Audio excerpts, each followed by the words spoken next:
Is it a bird? Is it a plane? It's a reboot!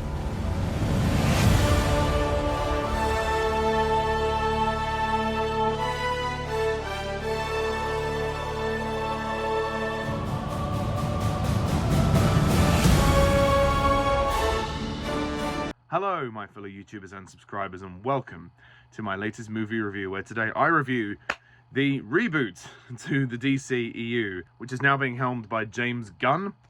This is Superman.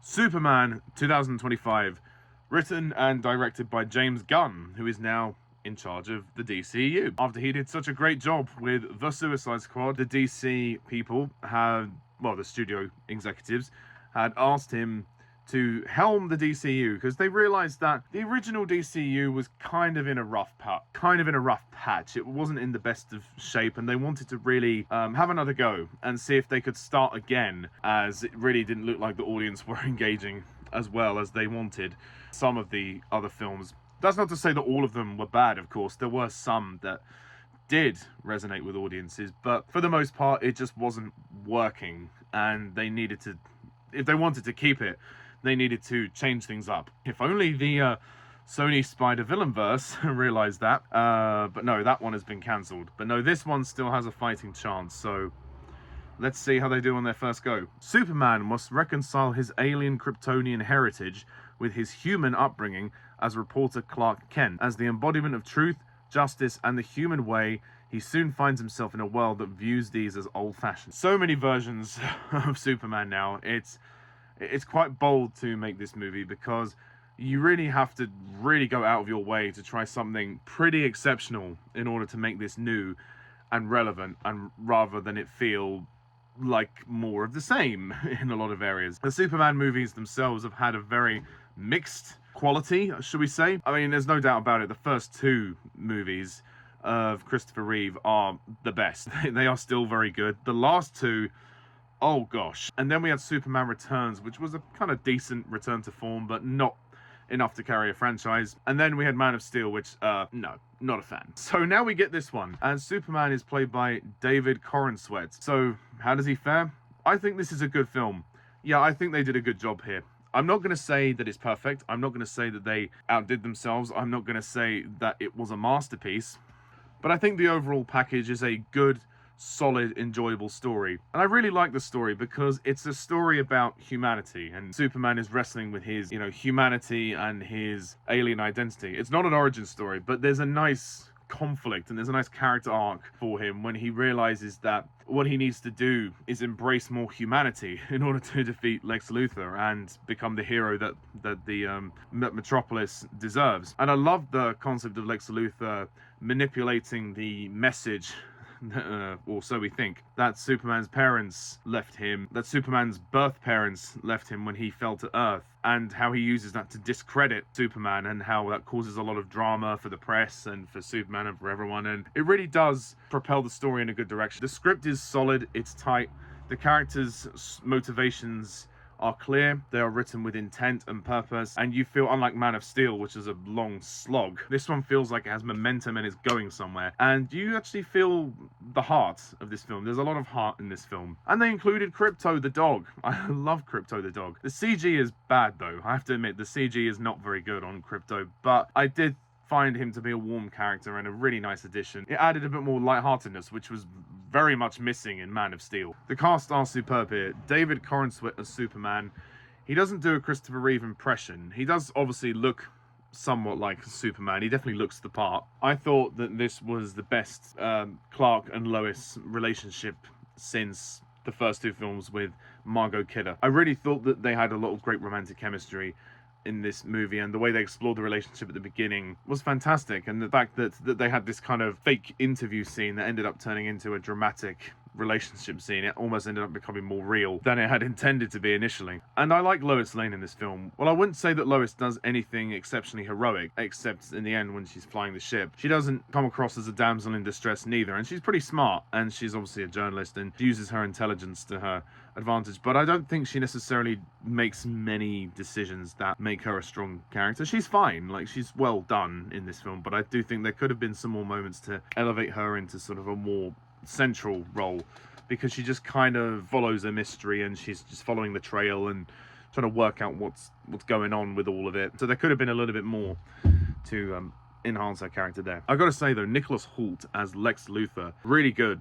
The best since Gene Hackman. Really did impress me, and I thought that his American accent was really good, and you really get his motivations, and his hatred really comes through. And you don't obviously like the guy, you're not meant to like him because he's the villain, but you certainly understand where he's coming from and how his hatred just completely, and how his hatred escalates into something that is hugely bombastic is quite something.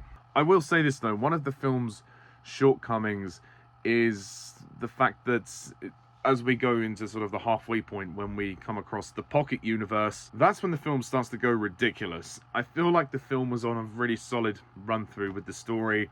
The dramatic scenes were working, the narrative thread was working, but then when we got to the pocket universe and we started introducing time travel and all of this stuff, I sort of got confused. I was like, what is Alex's plan? Why does he need the what?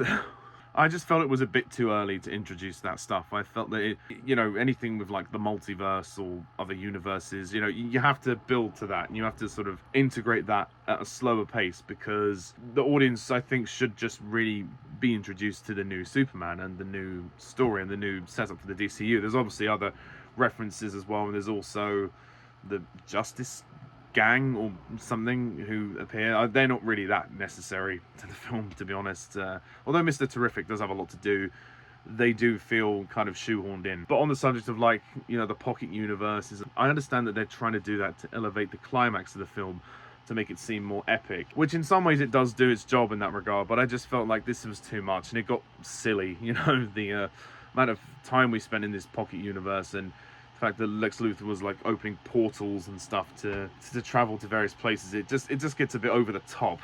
I don't think for the first film of the new DCU, this is very early to introduce this stuff, so I just felt that could have been done a little bit slower. But aside that, the action is incredible for this film. This is some of the best action in Superman, probably since the first two films. Because with Man of Steel, I just didn't buy the action. It was too fast, and there was too much of it. And half the time you couldn't see what was going on, because it was like there was dirt being thrown at the screen. And, you know, Zack Snyder's not the greatest action director as far as I'm concerned. But this film has heart. It has a solid heart. It has a solid charm. Does it reboot the franchise in the way that I think it wants to? Not quite. I wouldn't say this is the magnificent reboot. It's not Batman Begins, and it's not Casino Royale. It's not that bloody good, you know. It would have taken a slightly stronger script to get to that level. But what I will say is it's definitely the best Superman film since the first two, but it's not quite as good as the first two. And I do think it's a solid start to the new DCU, and it's definitely showing a better filmmaking quality than what we had previously, despite a few good entries like Wonder Woman. Also, the stuff on Krypton is interesting, and I like that it's more in line with what we saw in the original films, because in Man of Steel we had some kind of Pandora-like place, almost a bit reminiscent of Avatar, and we spent quite a long time on the opening sequence, which took nearly the first half an hour of the movie to sort of just get him sent to Earth, which I thought, oh no, that's taking way too long. So I like that we were able to just start on Krypton, and, you know, people know the story at this point, people know the origin story, so we can start pre-established and it will be fine. And the music score is pretty good for what it is. It's mostly the original Superman theme just kind of reworked. But on the whole, I really enjoyed this movie. It was a lot of fun, very well acted, great entertainment, great action. The dog was cute. And I think this is a promising start to what will hopefully be a better DCU than the previous one. So James Gunn, I think his direction is solid, his writing is solid. Could it be better? Yes. Could it have also been worse? Yes. So my final rating for Superman 2025 is an 8 out of 10.